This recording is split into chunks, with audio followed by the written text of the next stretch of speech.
ముఖ్యమంత్రి రేవంత్ రెడ్డి అధ్యక్షతన కాసేపట్లో కేబినెట్ భేటీ జరగనుంది. రాజీవ్ యువ వికాసం, ఇందిరమ్మ ఇళ్లు, ఉద్యోగుల పెండింగ్ సమస్యలు, వానాకాలం సాగు తదితర అంశాలపై కేబినెట్లో చర్చించనున్నారు.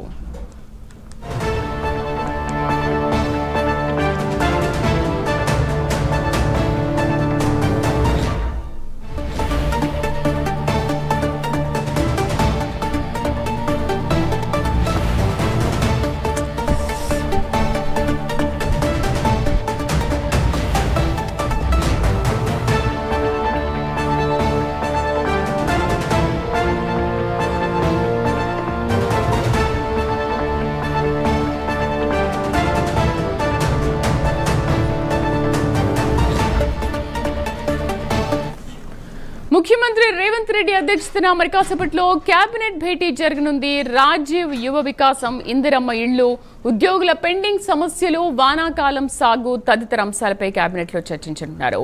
మా కరెస్పాండెంట్ చందు పూర్తి సమాచారం అందిస్తారు. చందు, కేబినెట్ భేటీ వివరాలేంటి?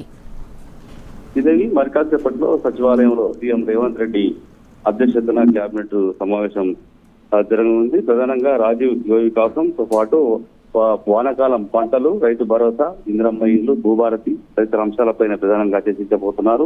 ముఖ్యంగా రాజీవ్ యువ వికాసం పథకాన్ని ప్రభుత్వం అత్యంత ప్రతిష్టాత్మకంగా తీసుకుంది. ఈ పథకాన్ని చాలా పకడ్బందీగా ఇంప్లిమెంట్ చేయాలని కూడా భావిస్తుంది. ఈ పథకం కింద ఇప్పటి వరకు అందినటువంటి దరఖాస్తు లేదు, లబ్ధిదారుల ఎంపిక ఎలా జరుగుతోంది, బడ్జెట్ ఏంటి అనేటువంటి దానిపైన ప్రధానంగా చర్చించబోతున్నారు కేబినెట్ లో. అదేవిధంగా వానాకాలం ఆల్రెడీ రాబోతుంది కాబట్టి రైతు భరోసా కింద ఎకరానికి పంటకు 6,000 రూపాయలు ఇచ్చే అంశం పైన, దానికి సంబంధించిన బడ్జెట్ పైనే చర్చిస్తున్నారు. మరోవైపు ఉద్యోగుల సమస్యలపై ఇప్పటికే ఉన్నతాధికారుల కమిటీ తన నివేదికను మంత్రివర్గ ఉపసంఘానికి అందజేసింది. ఈ నివేదిక గురించి సీఎం రేవంత్ రెడ్డి మంత్రులకు ముఖ్యమంత్రి బట్టి విక్రమార్క వివరించారు. పాత పింఛన్ విధానం, ప్రమోషన్లు, బదిలీలు, ఖాళీలకు సంబంధించిన అంశాలపై నిర్ణయం తీసుకునే అవకాశం కనిపిస్తా ఉంది. మరోవైపు ఉద్యోగుల పదవి విరమణ వయసు 61 నుంచి 62 సంవత్సరాలకు పెంచుతారని కూడా ప్రచారం జరుగుతుంది. మరోవైపు ఇప్పటికే ఉద్యోగులకు సంబంధించి 5 డిఏలు పెండింగ్ లో ఉన్నాయి. ఒక్కొక్క డిఎన్ ఇంప్లిమెంట్ చేయాలంటే మాత్రం 900 కోట్ల రూపాయల బడ్జెట్ అవసరం అవుతుంది. దీంతో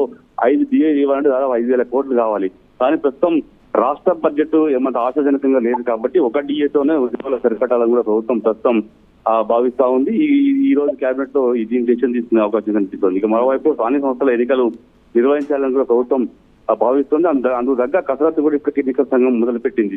ఈ నేపథ్యంలో పథకాలకు సంబంధించి కేబినెట్ లో ఏదైనా కీలక నిర్ణయం తీసుకునే అవకాశం ఉండొచ్చని కూడా తెలుస్తా ఉంది. ఇక మరోవైపు ఇప్పటికే పంట నష్టం సంబంధించి అంటే ఇటీవల కురిసినటువంటి వర్షాలకు ధాన్యం కొనుగోలు కేంద్రాలు తడిసిపోయింది. దీనికి సంబంధించిన అంశంపై కూడా ప్రధానంగా చర్చించబోతున్నారు. ఇక మరోవైపు ఇందిరమ్మ ఇళ్లకు సంబంధించి చాలా పకడ్బందీగా ఇందిరమ్మ ఇళ్లు ఇవ్వాలని కూడా ప్రభుత్వం భావిస్తున్న క్రమంలో ఇప్పటికే ఎంతమంది లబ్ధిదారులను గుర్తించారు, పంపిణీకి సిద్ధంగా అందుబాటులో ఎన్ని ఇండ్లు ఉన్నాయి, నిర్మాణ దశలో ఉన్నవేంటి, కొత్తగా నిర్మించాల్సిన ఇండ్లు ఎన్ని అనే అంశాలపై కూడా ప్రధానంగా చర్చించబోతున్నారు. ఇక మరోవైపు భూభారతి చట్టాన్ని కూడా ఇప్పటికే ప్రభుత్వం అమల్లోకి తీసుకొచ్చింది.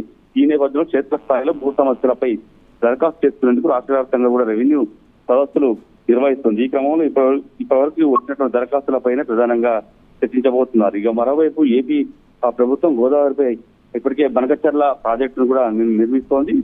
ఈ నేపథ్యంలో ఇప్పటికే ప్రతిపక్షాల నుంచి పెద్ద ఎత్తున విమర్శలు ప్రభుత్వం ఎదుర్కొంటుంది. బనకచర్ల ప్రాజెక్టుపై ఎందుకు ప్రభుత్వం మాట్లాడడం లేదు అంటూ కూడా బీఆర్ఎస్ పార్టీ ప్రధానంగా నిర్ణయిస్తున్న క్రమంలో దీనిపైన అనుసరించాల్సిన వ్యూహం, అదేవిధంగా జాతీయ స్థాయిలో ఈ ప్రాజెక్టును అడ్డుకునేందుకు ఎలాంటి చర్యలు చేపట్టాలనే అంశం పైన కూడా ఈ యొక్క కేబినెట్ సమావేశంలో చర్చించబోతున్నారు. మరోవైపు రేపటి నుంచి కాళేశ్వరం కమిషన్ విచారణ కూడా జరగబోతుంది. ఇప్పటికే ఎన్డీఎస్ఏ విజిలెన్స్ నివేదికలపై కేబినెట్ లో చర్చ కూడా గతంలో జరిగింది. ఇందులో లోపాలకు